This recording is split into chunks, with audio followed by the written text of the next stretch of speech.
in 3, 2, 1, launch them. Usual autonomous action as robots headed towards their airship. It looks like 2980 able to deliver a gear for blue. 3663 does so for red, but will the red gear get into the rotor in time? Just not enough. That rotor for red will count as a teleoperated rotor, and that accounts for the 20-point Blue Alliance advantage.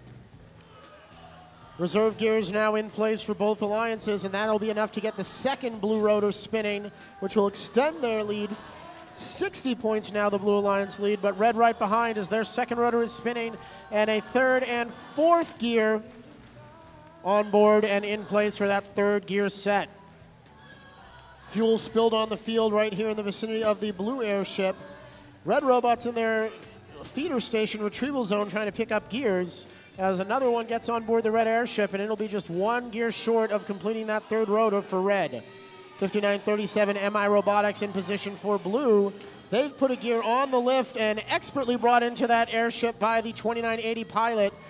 Their alliance partner has a gear as well, as the third rotor now spinning for red, and the blue airship not far behind. They've got two gears in place, a third one on its way.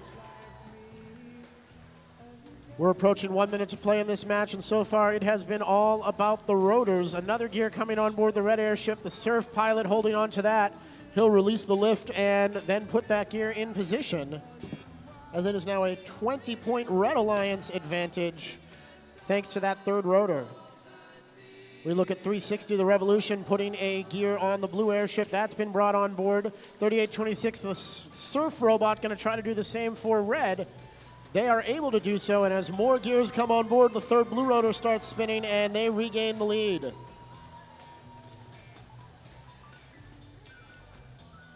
"30 seconds now to play, which means the ropes will drop, and our robots will try to be ready for takeoff. Gear action appears to have mostly halted. We have one more gear coming on board the red airship, but that will not be enough to get the rotor turning.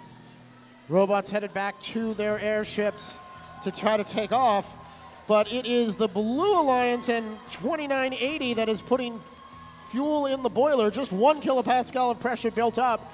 CPR robot ready for liftoff, the Revolution ready for liftoff, and that will be all as the buzzer sounds and match number 10 concludes.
Results in for match number 10, and as the airships travel to the finish line, it will be the Red Alliance with the victory.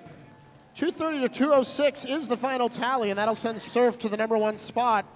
You do see that yellow card issued to Team 2980. That yellow card issued by head referee Mike York for entering the field when the field lights were not green. First yellow card, of course, just a warning, but Team 2980 will carry that throughout the remainder of the qualification matches.